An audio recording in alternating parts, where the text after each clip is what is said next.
morning.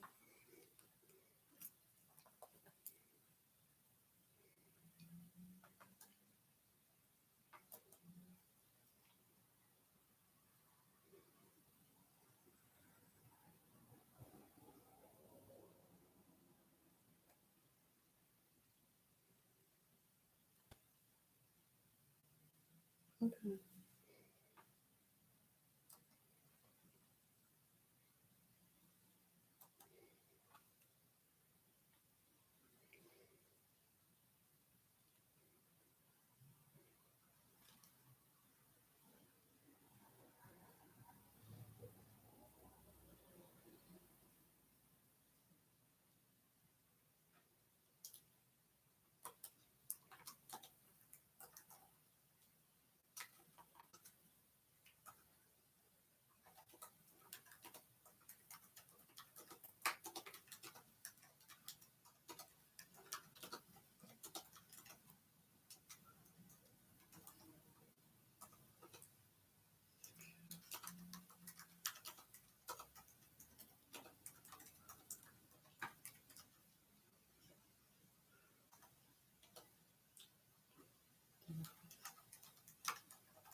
Hey, everybody. Good morning. good, good morning to you. It is a good morning. It's Tuesday, right? So it's going to be a terrific Tuesday. It certainly is going to be a terrific Tuesday, I must say. We had quite a thing yesterday. I mean, first of all, the weather was unbelievable. It's like hello spring. So now we know the groundhog needs to be fired because he lied. Because there is no such thing as this weather. This weather is unbelievable, wouldn't you say? Certainly is. I don't have my comfort thing with me today, so I'm gonna. You don't like that, do you? Right? So I like that. You're not liking that. So here's something that happens to me. So years ago, somebody started stalking me electronically, right?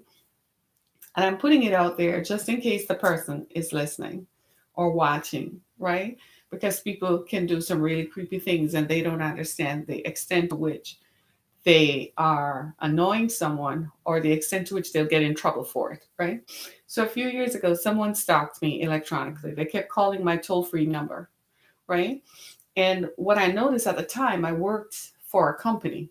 But so every time I got to work, that's when the calling would cease. As soon as I left work, the calling would start, right? So it wasn't like I could choose my own hours kind of thing. So I chose to go in at 7:30 instead of 9 so that I could leave. Instead of leaving at 5, I could leave at 3 so I could pick up my daughter on time. So the company was flexible enough to give some of us that ability to do it. So it wasn't like I went to work 9 to 5 every day. No, I went to work at 7:30. So what happens is that after a while, the calling would start, and then it just continued. Then it would continue through the night. It would wake me up. So they were calling my toll free number, which rings through after hours. It's directed to my cell phone. Oh well, I didn't know what to do, and I couldn't figure it out. They would change numbers. They called me from every city and every state in the union. I mean, they called me from all over the place. As soon as you blocked a number, at one point, I blocked like 50 numbers, right? And they just kept calling and calling. So a friend of mine is a pastor, and he was in town for a conference. So he was with me because he had, I'd been talking about it. So he was with me when one of the calls occurred. So he answered the phone. When he answered the phone, the person hung up. And I said, well, I hope that chases them away. He said, no. He said, I feel like this is someone you know and someone who doesn't want you to know that they're calling you, right? So I was like, oh, the calling never stopped. I went to church. The calling happened before I went to church. As soon as I got out of church, it would start. So I said, wait a minute. This person is following me because they know that I'm in church. So I drove straight up to Southfield Police Department from church. What do you know? The minute I walked into the police department, I got the cop from heaven. I mean, he was like, uh, they're doing what? And he said, the same thing happened to my daughter. Some creep keeps Googling numbers and just calling her from random numbers. And he said, fill this report out. And if you fill this report out, he said, the minute they do it again, you come back here. Do you know? The person must have been sitting outside. The minute I walked into the police department, I never got those calls again. Okay, so I changed. So I didn't change my toll free number for years. I kept the same number, but the person was, you know, all right. So guess what happened? They started calling again. Look, I intend to shame them. So they kept calling from a Colorado number. I'm going to shame them out. This is what you call public shaming. They kept calling from a Colorado number yesterday, all day, this morning, as soon as as soon as it was 7 o'clock. So I said, okay. Then I answered the phone. I answered the phone. I answered the phone. I answered the phone. So you really just want to hear me. You really, whoever you are, you're creepy. And I hope that you keep calling because I'm going to find you and I'm going to make sure they do something to you. No, they're changing their numbers. So they keep calling from different numbers. And when you answer the phone, they're not responding. So I'm going to find out who it is, right? And if I find out you keep calling, you creep, I'm going to do something about it because you're a creep and a loser. Good Lord, find something to do. Friends, I'm telling you the honest truth. I don't know where people find the time from to create drama. Can you tell me where do they find the time in a day? There's so many things. My calendar is full. I have things to do through the Yahoo, right? And these folks find time to create drama. Where do they? Have you ever wondered about that? Has it? Is it just me? Has anybody ever wondered where do people find the time to create drama? Life is full already. There's so many things that you have going on that you have to do, and folks are still. It's unbelievable. Friends, it's just simply unbelievable. What are you telling me what to do? It could be a creep, so keep your guard up. But that's been happening to a lot of people. I was getting calls for, oh my God. Help me. Help me. From random numbers. Oh, I don't think that made me feel better. It kind of made me kind of feel conscious a little bit. And this is why when I post pictures of myself, so, as a woman, one of the things that happens to you is that you're conscious of your image, right? And because I am I'm a preacher, what I do is I try to be very conservative in how I present myself publicly, right? So in these forums, I cover myself because I don't want to appear because there are creepy people out there just looking for an in or looking for anything to tag on to, right? So I try as best as possible. That's why I try to, because I don't want that to be distorted or to take away from the message or to take away from the fact that it gives people something to step on. You see what I'm saying? So you try to do that and it still doesn't help. That's why I don't post pictures. I rarely ever post pictures full body unless I'm surrounded by other people. And then I don't zoom in or stuff like that. Because that's not the world that I live in. Because people are creepy and I don't have a whole lot of layers around me for them to not, frankly, to be honest with you, if they want to get you, they'll get you because they can track you, they can geo-map you, they can do all kinds of crazy stuff, right? And people are creepy.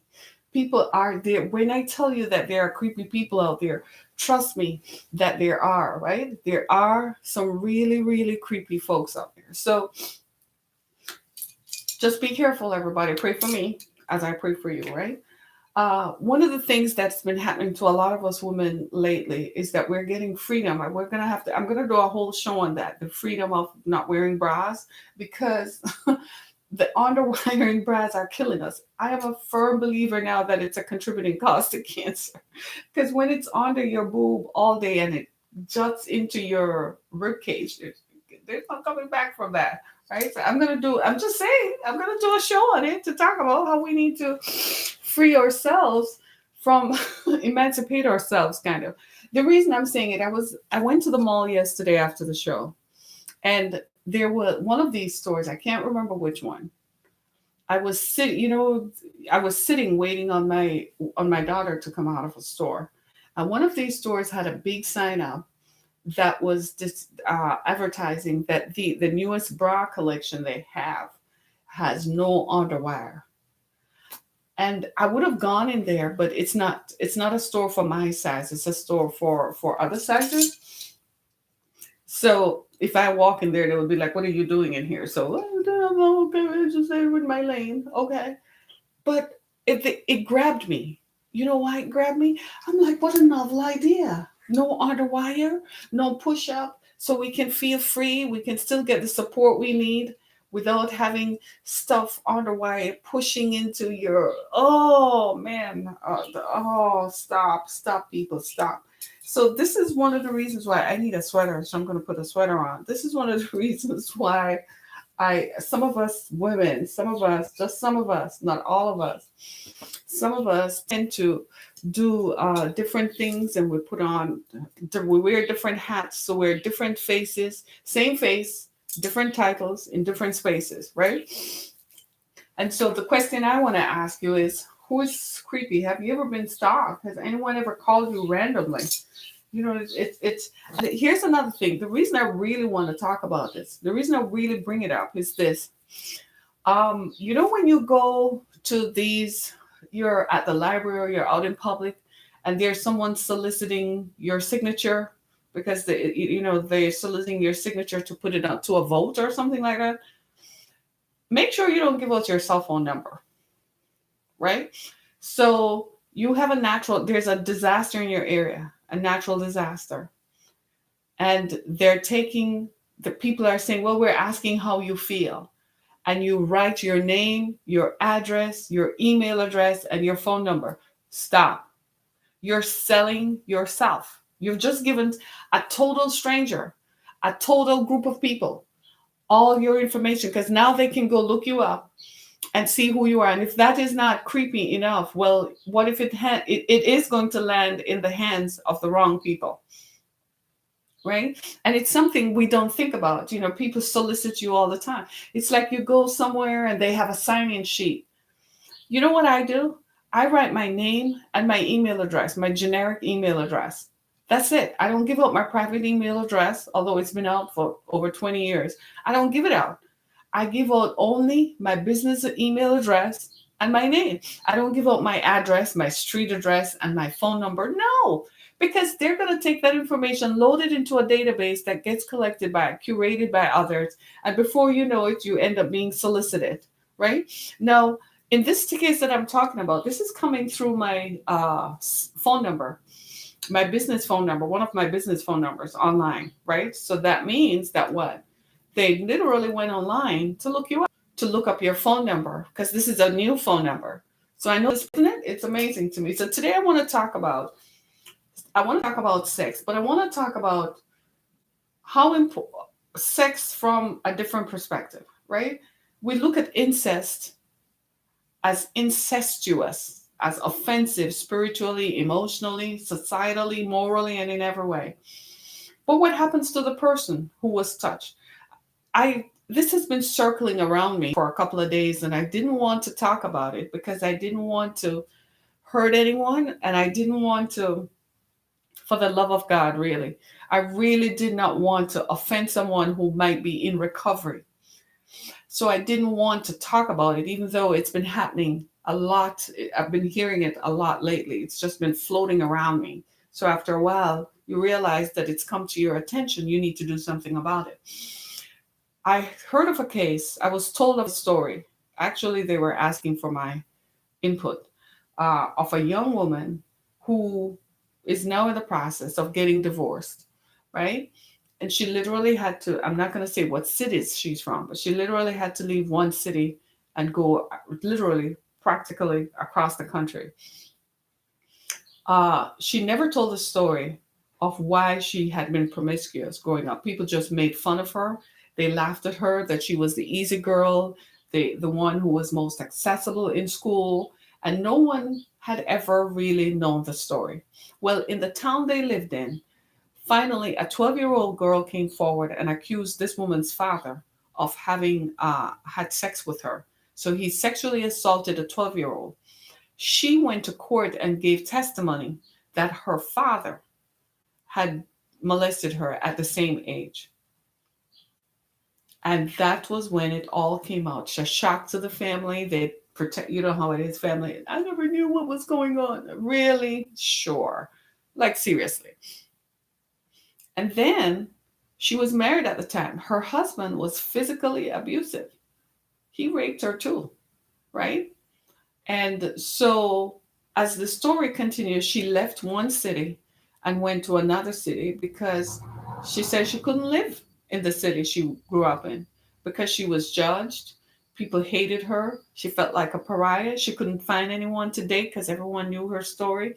And people would come into her life just thinking she was easy, not thinking that she was serious, that she was, seriously contemplating a relationship. So I just want to ask the question: do you think she needs deliverance?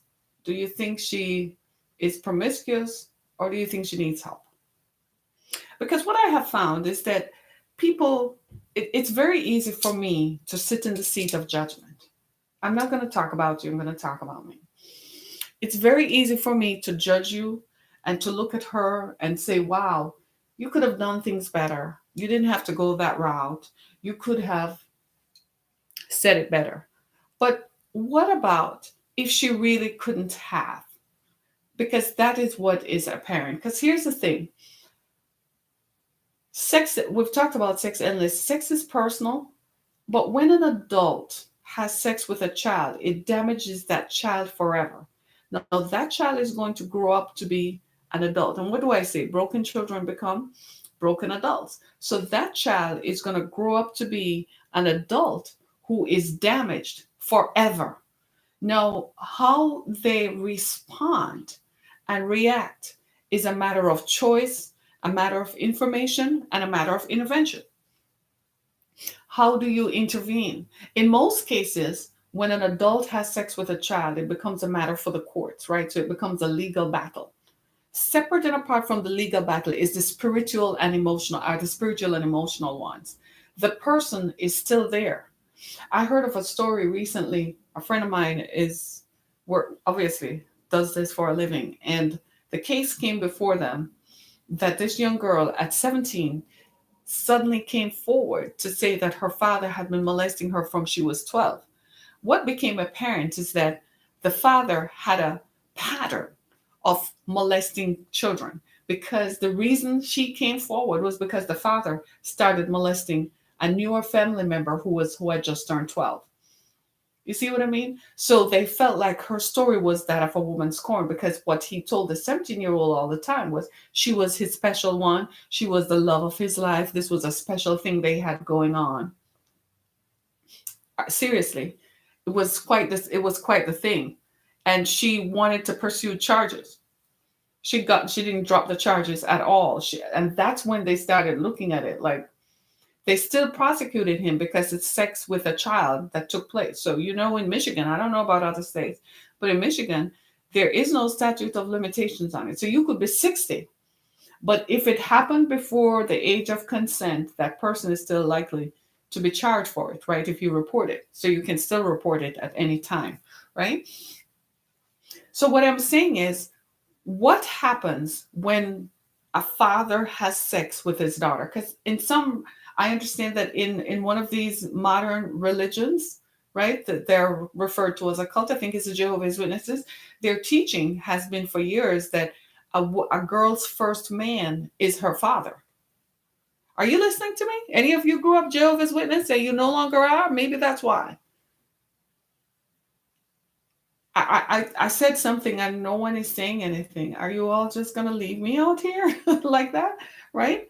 So, what is it about sex that makes a man who created a child want to have sex with that child? What goes on in his mind that he stops seeing the child as a person whom he should protect, even from himself? So he starts seeing her as a sexual being. Now, I can tell you, I have two daughters, right? And I'm female and they're female, right?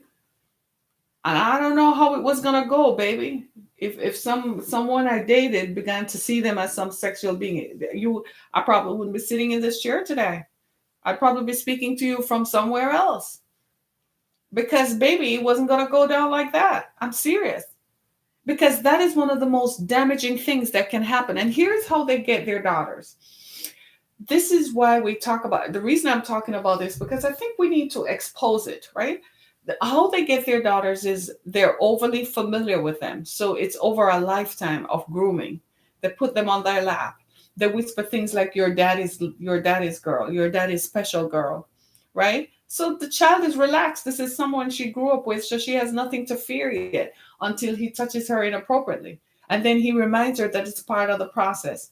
If you listen to some of the stories that people say emerging from incestuous contact, sexual contact, you would be shocked at what it is uncovered, because the way in which it happens, it gets you. The reason that sex is so important is because when two people get together to have sex, you create a spiritual bond. You're looking at the person, you create a bond, you create a spiritual bond. How are you at 12? How is a person at 12 going to separate themselves and snatch themselves away from that thing? Right? And then they grow up and it's in them. Do you know how damaging it feels when they come of age and they realize what happened to them is not normal and it shouldn't happen? And now they have to deal with the way they feel about themselves. Was I being a slut? When I stepped out of the bathroom at night, maybe I was being a whore, because that's part of the grooming. That in order for the man who is perpetrating this on a child, in order for him to continue having access to her, he breaks her down. He tells her she's a whore. He tells her she's nasty. And that's why he does it. He has to control her mind. Not only in one, so it's diabolic, because in one sense he's saying, well, you're the best thing that ever happened to daddy. But on the other hand, he's also controlling her so he can continue to have access to her or him, because they do it to their sons too. Hello. And when they do it to their sons, it's just as damaging, because now you've destroyed his manhood. Right? So the question we really ought to ask ourselves is, why does this happen? And when it happens, what do we do to the individuals involved? A lot of folks don't come forward. Or when they do, they go to counseling, right? When they go to counseling, they obtain scientific counseling. The counseling that says, give you 3 steps, 5 steps, 12 steps, how to emerge from it. The best counseling they need is spiritual. But here's how that works. Obviously, they're not going to get any help if they're part of a religious cult or any kind of cult that says it's okay and a girl's first man should be her father. Have you heard anything like that? People should be called out for doing stuff like that. People ought to be ashamed. The people who perpetrate it, not the victim. And if that happened to you, you're a victim. It happened to you. And yes, you were victimized by societal thinking or religious thought processes by some fools. But now you should emerge and feel better about it. Come out of it. Do you see what I mean? Because it's something else to totally. It's very difficult to talk about, because this person is in serious pain. The person I told you about, who had to move from one city to the other, actually ended up being homeless because it incapacitates the person. Maybe I'm going to focus a little bit on what happens to the individual, because we on the outside, we're standing and watching and we judge. And we say that this person we watch them play out what happened to them. And we accuse them of being whorish. We accuse them of being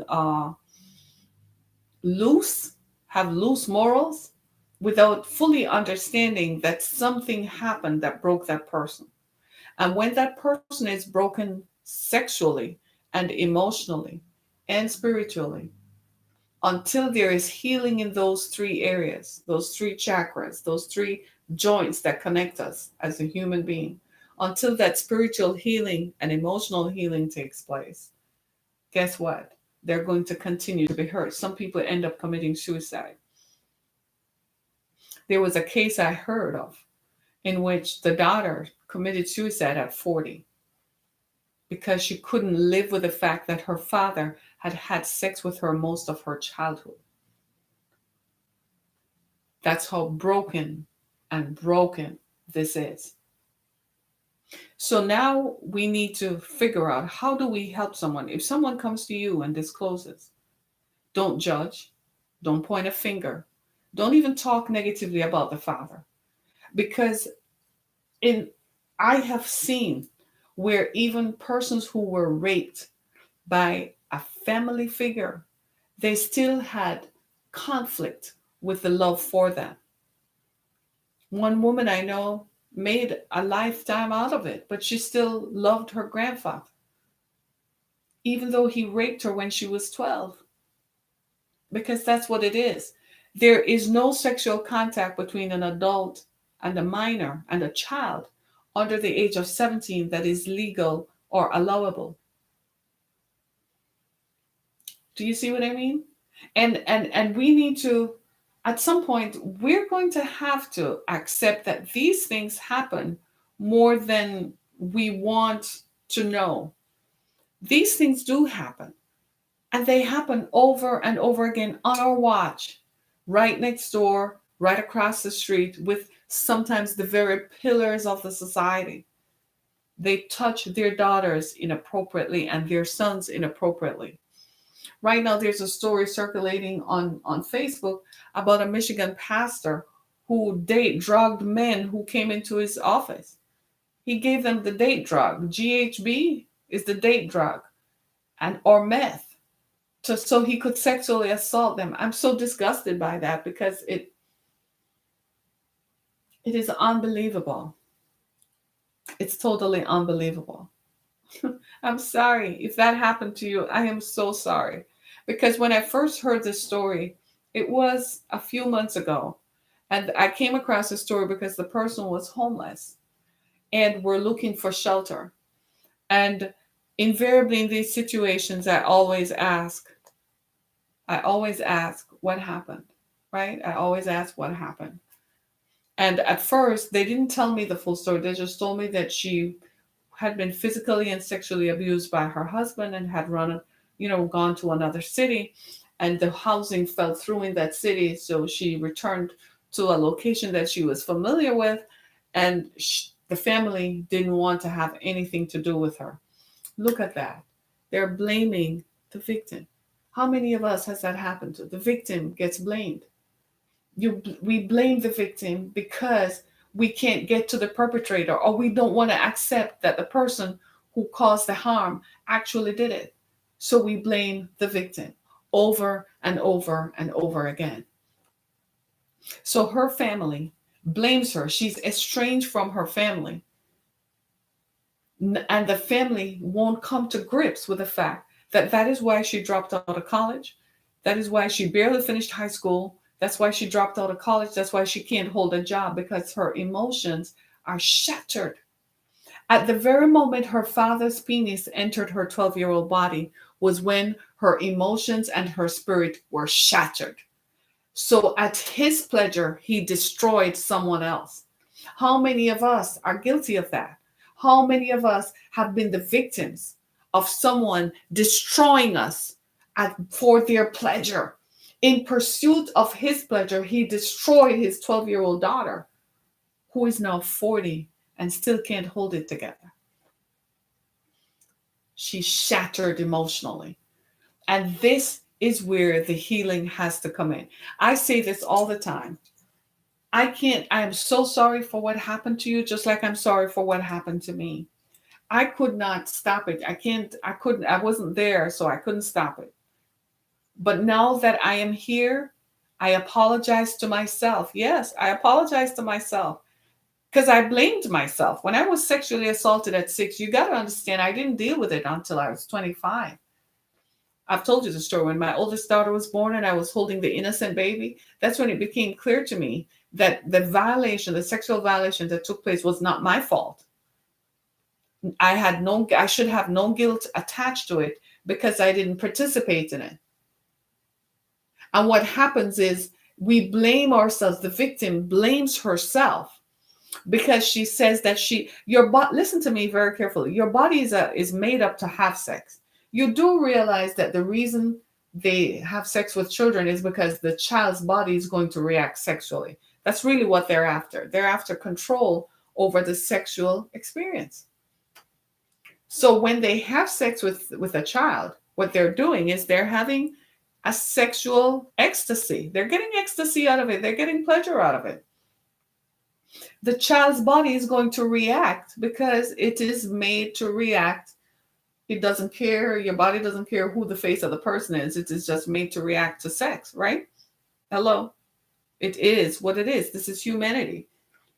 And so when the child's body reacts, the child feels funny about it because they're like, well, you kind of liked it. And then the perpetrator says, well, you liked it.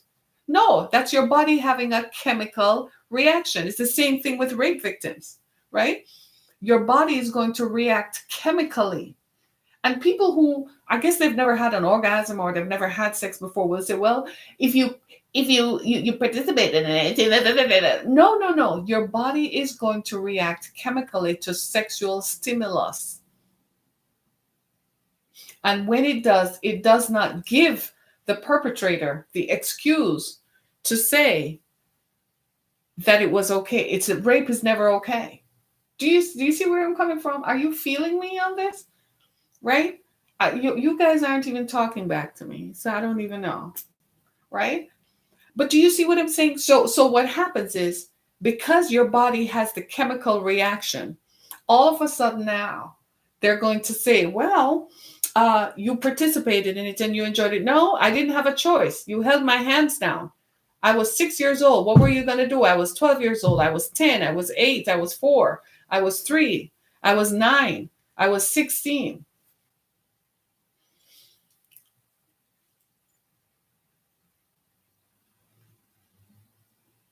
And that is the place of brokenness.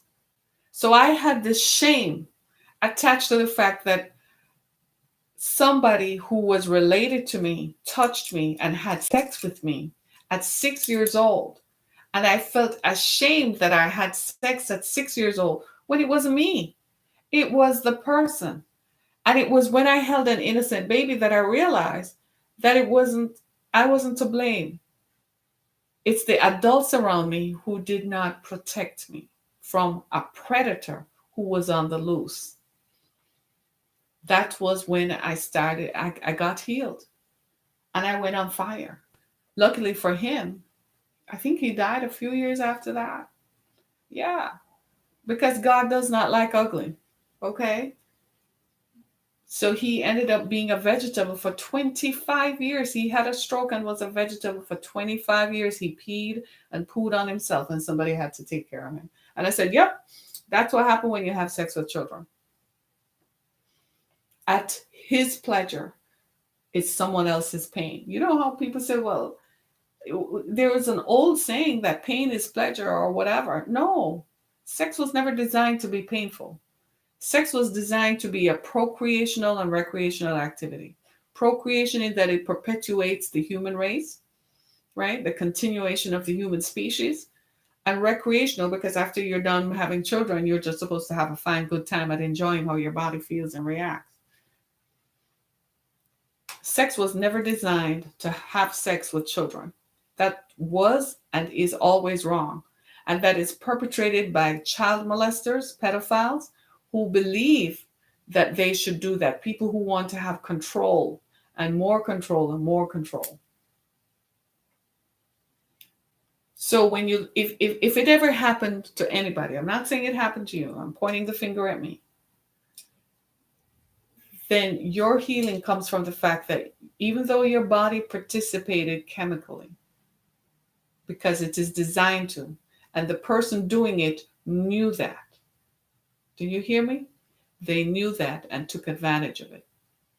There's so many people walking around today for whom this is a reality, whose parents, father, uncle, grandfather, someone idolized by the family, given a position of authority and so on by the family. And that person interfered and broke you. And for years, you're trying to find What is it that's going to bring you relief and healing? You look at your life and you have had bad sexual experiences one after the other. For some of you, you've had really bad sexual experience.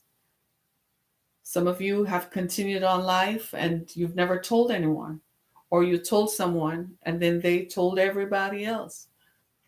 And now you're saying, what do I do? What is my relief? Where does my relief come from? Here's where it comes from. Don't blame yourself. You're the victim. The person who did it is totally at blame. And don't say, well, Harriet, I was 13 and I thought, you don't know anything about love at 13. I watched a show recently and they're trying to explain and okay sexual contact between children and family and adults. And this girl said that when she was 13, she had sex with her mother's boyfriend and she fell in love with him. And so as she grew into a young woman of 20 something and he was a man in his 50s, they continued to have a relationship, but it was not a sexual relationship anymore. But you could tell there was an emotional bond. So she was explaining it. Sometimes people don't talk about it because of who they are, right? They were socially people who, if a story like that had gotten out, it would have destroyed everyone. So they never talked about it publicly, right? Her mother found out about it and stopped seeing the guy, but she and he continued to keep in touch after, after she got older.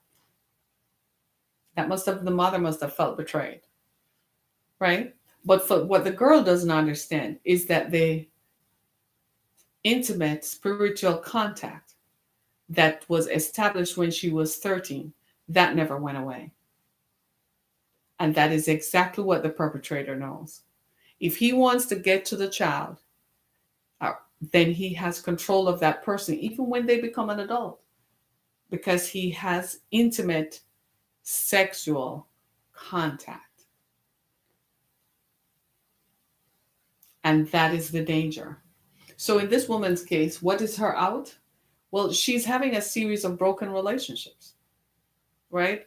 And until she gets to the root cause of why it is and come to Jesus moment herself, she'll never know. I haven't met her. They told me the story, but they were asking my opinion. And I told them what my opinion was, right? So now I guess they're going to go back to her, get back to her, and so on. I don't know if she will, because sometimes people are afraid of coming forward because of what is going to be revealed. They blame themselves so integrally that they think that if I come forward and I say it, then I'm going to look like a bad person and I'm going to look like, I'm the worst person in the world. Not necessarily, honey. No. It depends on who you talk to. And it depends on who you're dealing with and what you choose to say. But you have to say it nonetheless. One of the things that is so, and I tell you how damaging this is, because in human trafficking, we come across people who had been trafficked from they were children, right? So the person who initially introduced them to sex when they were children, 7, 8, 4, 5, 6, that person maintains a bond with them that they don't even understand. They think he loves me. I mean, that's how they explain it away. He loves me. No, he has control over you, so you will never go tell the police this guy's been having sex with you from you were 4 or 5 and you have 5 children with him.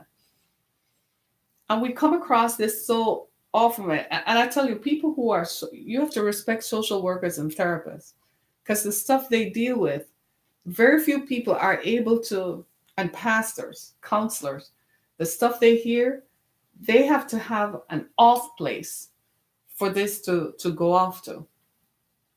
And people like me who are advocates, we hear the stories all the time. People will open up and tell you their story.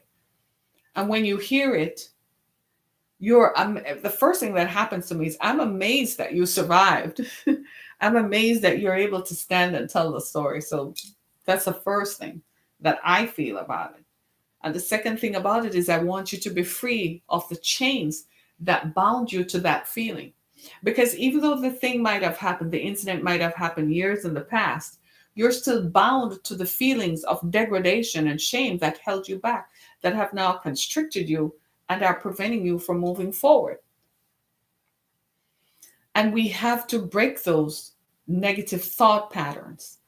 We have to break those negative situational thoughts, because that's what they are. We have to break those spiritual and emotional connections that change you to a lifetime of brokenness.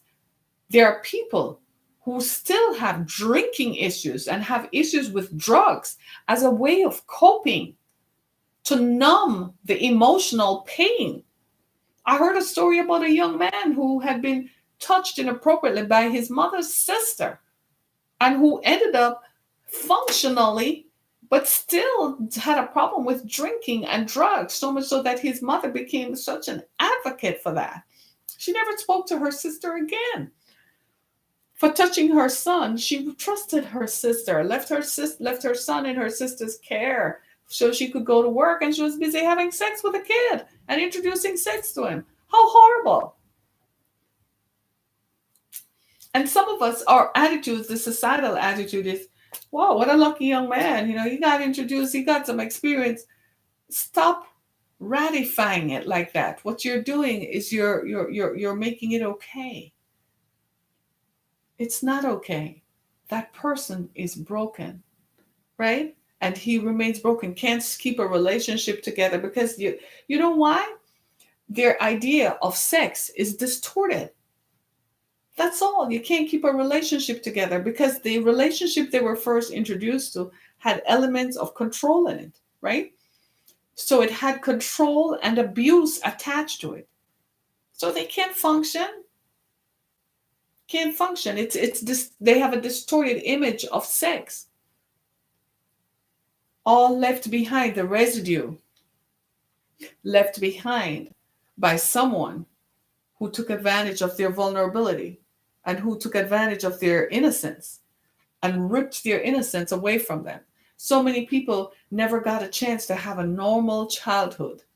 Oh, I don't even know what that was. Please help me, right? So I tried to give my children as normal a childhood as possible, at least without the burden of having been emotionally, physically, and sexually abused.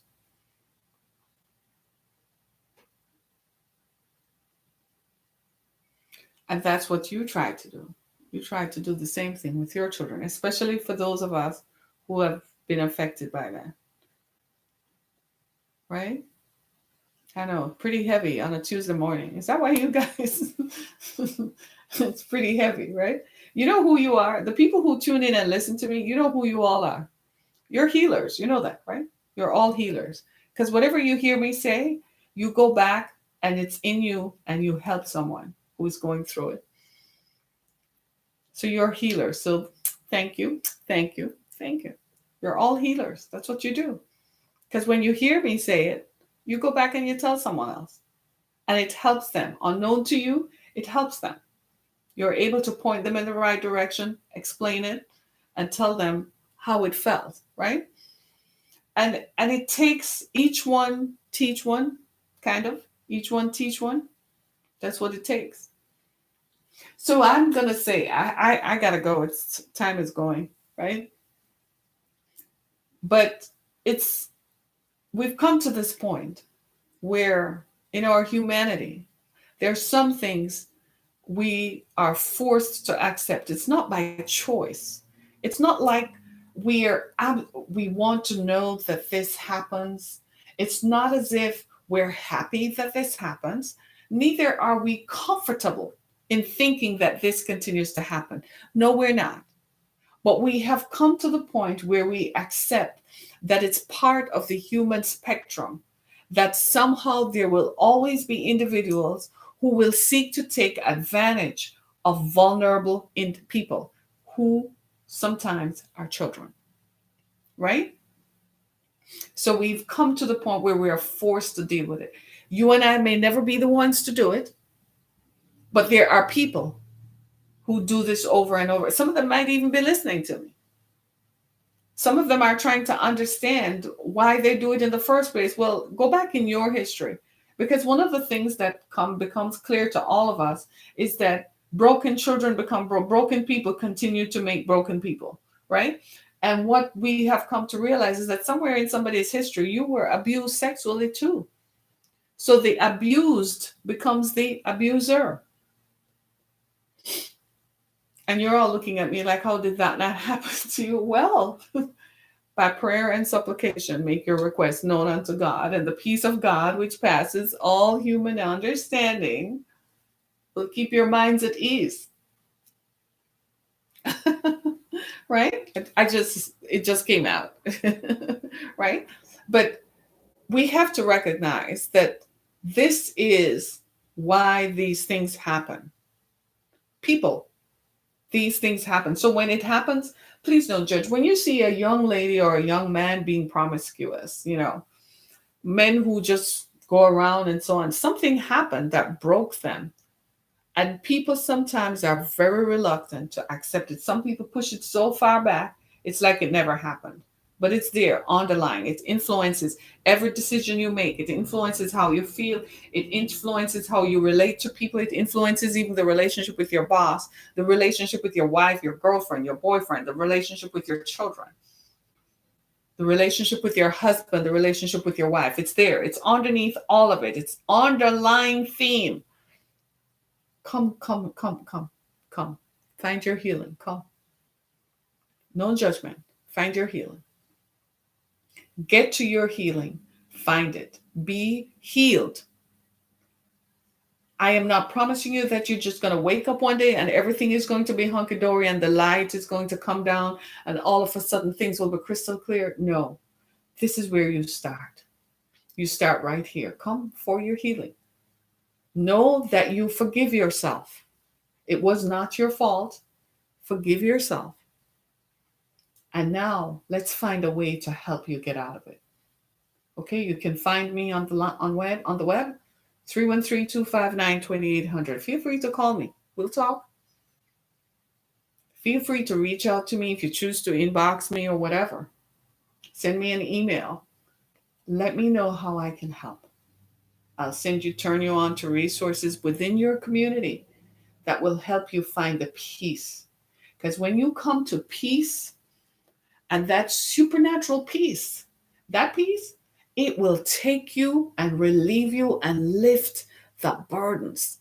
And suddenly, it takes time over time and exposure that you'll realize that I don't have to think like this anymore. I don't have to be like this anymore. I understand now. And now that I know, I'm going to make sure it doesn't happen to someone else, or I'm going to tell someone else how I got over. My prayer for you today is that you find peace in the midst of the turbulence of our human emotions and the experiences that have defined us over a lifetime, that you find peace. I pray that you find the peace that I found when I took all of this to God and said, what do I do with this? And I found peace.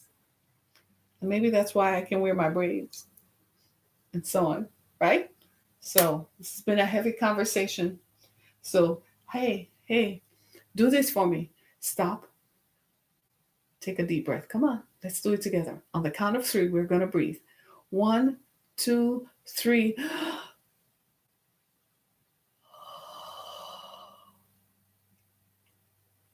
Peace.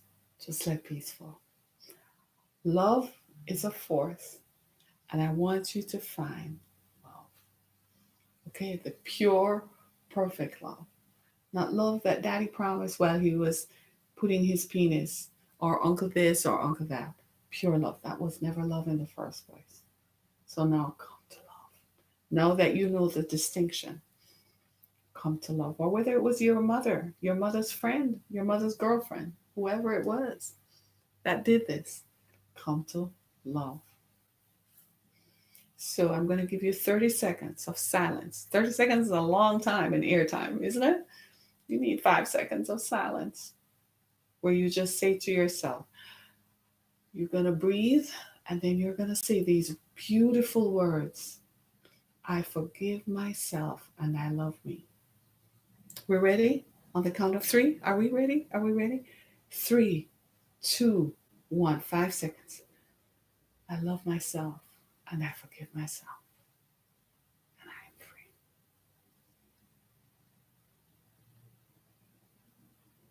That's my prayer for you today. Go to my website, harrietkambeck.com, view my videos, make a donation, buy something, buy my books, as well as go to the exodusfoundation.com. Now you know what, now you know. Now you know what we do, right? Help us to make a difference. Right on our homepage on the Exodus Foundation, it says contribute. Any donation you give is welcome. We're a nonprofit. We're a 501c3. That means we're registered with the federal government to accept donations. We're registered with the state of Michigan as well as with the federal government. So you're not just giving your money to some person who just walks off, right? And make sure you stay in peace. Stay at peace. Be at peace. Be at peace all day. Thank you so much for joining us. And come back tomorrow and hear us talk again about more of the subject that matter. Tomorrow is probably the day we're going to talk about women who like men who come from jail and like serial murderers. We're going to talk about that. I'm going to show you some facts about that. All right. Stay tuned. Thank you so much, everybody. Be blessed. The best is yet to come. Thanks, everybody. Thank you, everyone. Bye. Terrific Tuesday, everybody.